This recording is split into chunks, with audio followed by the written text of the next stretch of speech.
Hi YouTube, another video. Today we're going to be talking about peer pressure. This is not just for freshmen.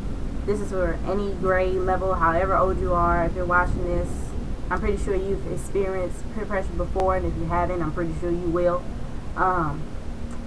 If you don't, then you're 100% lucky. So, peer pressure, if you really don't know what it is, peer pressure are your peers, people that are around the same age, same grade as you. Not exactly the same age or the same grade, but around that area. You know, if you're in 7th grade, your peers are your 6th and your 8th graders and your 7th graders, people that are around your age group.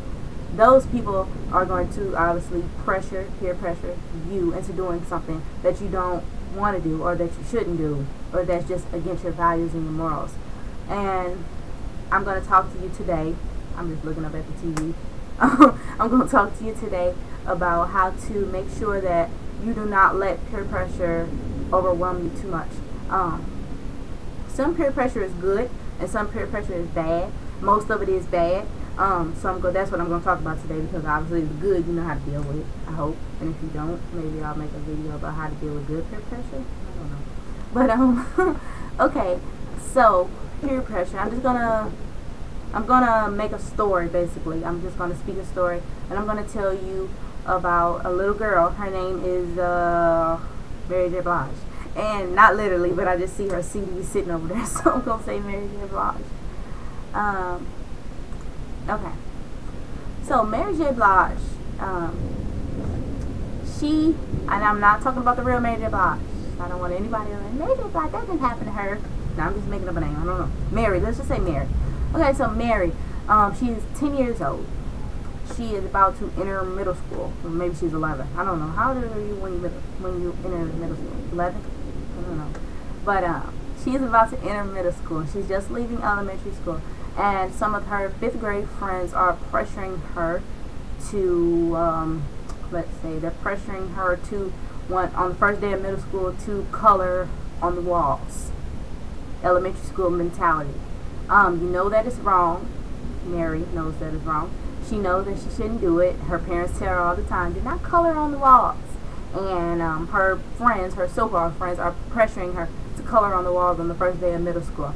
She doesn't want to do that, but she doesn't want to lose her friends, and she doesn't want to look, I guess you can say, lame. She doesn't want to look lame to her friends. So, Mary does it. The first day of school, Mary and her friends go color on the wall. Her friends run off when they see the principal, but Mary doesn't see the principal. They don't tell her that the principal is coming, and Mary is, ha ha ha, I'm coloring, woohoo! And the principal comes up, taps her on the shoulder, turns her around, says, Mary, why are you coloring on the wall? Well, me and my friends. And her friends are gone. What friends? You did this all by yourself? Come to my office. And Mary gets in trouble, and Mary gets a big butt whooping when she gets home. Mary experienced peer pressure, and Mary let that peer pressure take over. She let the peer pressure get to the best of her. Mary knew when her friends told her, let's color on this wall. She already knew that that's not what you're supposed to be doing, and that's against my morals and my values. My parents told me do not color on the wall, because last time I colored on the wall, I got to beat them. And she already knew that she wasn't supposed to do it, but she didn't want to look lame to her friends, so she went along and did it. She got in trouble, and her friends were nowhere to be found. Her friends even told the principal that they told her not to color on the wall, but Mary did it anyway. Obviously, principal seen Mary do it, so he's going to believe the friends. And Mary gets in trouble. So Mary is at home crying because she listened to her friends, and the friends got her in trouble. Not real friends. So that's just an example of peer pressure, and a way that you can deal with that is a lot of people, say no to drugs, say no to peer pressure. Say no when somebody peer pressures you to try drugs. If somebody's smoking and they are like, here, you want to hit this, say no, because you know that it's wrong. You know that that's not cool. You know that's not what you're supposed to be doing.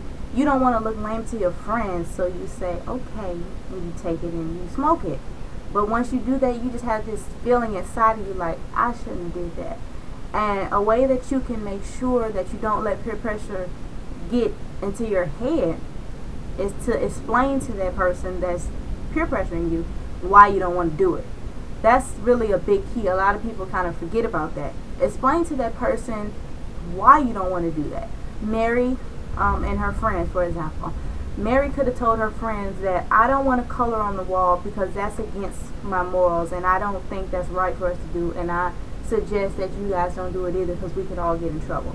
Explain to the person that's peer pressuring you why you don't want to do that, why that's not an option, and then give options. Give another option. Instead of coloring on the wall on the first day of school, let's walk up to another group of girls and try to become friends with them. Maybe they'll take her friend's mind off of coloring on that wall. And her friends, oh yeah, we should do that. It doesn't always end out that way. Her friends are like, no, we're going to color on the wall, and if you don't do it, you're a loser. Well, you're going to have to be a loser because you can't let just anybody just tell you what to do. You can't let people get inside of your skin, especially when you know 100% that it's wrong. You know it's wrong to smoke, you know it's wrong to drugs, you know it's wrong to color on the walls. You know that it's wrong, wrong, wrong, wrong, wrong. You can't let the next person tell you that it's right. And when you do let the next person tell you that it's right, then you're going to get in trouble. And the next person may not get in trouble because you may be the only person that's getting caught. So to deal with that, you need to tell the person why you don't want to do it. Give options to the person, or give suggestions on something else we can do. Maybe instead of coloring on that wall, let's go talk to these girls and see if they want to color on some paper with us, not the walls. Just suggest something else. Try to take the person's mind off of what they were just trying to peer pressure you about. And if they still want to do it, if they call you out your name, they call you a loser, or they tell you they don't want to hang with you no more, they're not your real friends. I can't say don't worry about it because obviously you're going to be like, man, I just lost my best friend. But obviously she wasn't really your best friend if she's peer pressuring you to do something that she knows is wrong too. She really doesn't care about you if she's telling you to go out and color on the wall when all the girls in the group know that you're not supposed to do that, but they want you to do it. They're not really your best friend because they're not protecting you from doing the wrong thing. So basically just think about it. Sit back and think about it. When somebody peer pressures you, you can't really just sit back and, should I do this? You ain't going to have all that time because the person's going to be like, okay, do you want to do this or not? You need to say no unless you really want to do it. I can't tell you to say no, but hopefully you do say no. But that's what you're supposed to say. If it's something bad, you're supposed to say no. And when you say no, just explain to that person why. Why don't you want to do it? Why don't you want to be bad with us? Hopefully they'll get in their head, click in their head, and hopefully they won't do it once they realize, oh yeah, you're right, I don't think we should do that. Like I said, it always doesn't end out under sugar-coated candy, but it will, it'll help you. And ways to get over losing friends, that's a whole nother story. Because you're going to lose friends over your lifetime, and you're going to lose your best friend. I'm not saying, if you have a best friend, I'm not telling you that you're going to lose her anytime soon, but I'm saying, you lose friends, you lose contact with people just by mistake.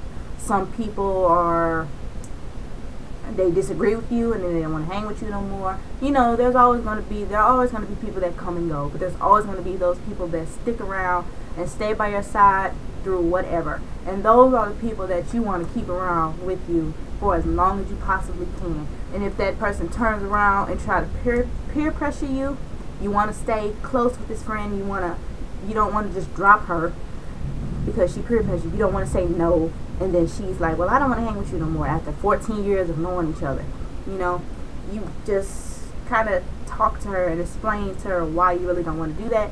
Hopefully you guys can still be friends. Hopefully she doesn't take it too seriously and get too mad at you because you don't want to do it. Because if she's a real friend, she'll understand why you don't want to do it. Hopefully she may not wind up doing it herself. And if she does do it, hopefully she's not too mad at you because you didn't do it. And if she's pissed at you and she doesn't want to be your friend, she doesn't want to talk to you, she calls you stupid and lame and boring, that's not your real friend. You have to face the facts. Some people put on the act. Some people put on a mask and try to become something that they're not. And when you find out that that person that you've been friends with forever is not who you really thought they were, because it takes a long time for people to really come out. People get comfortable with you.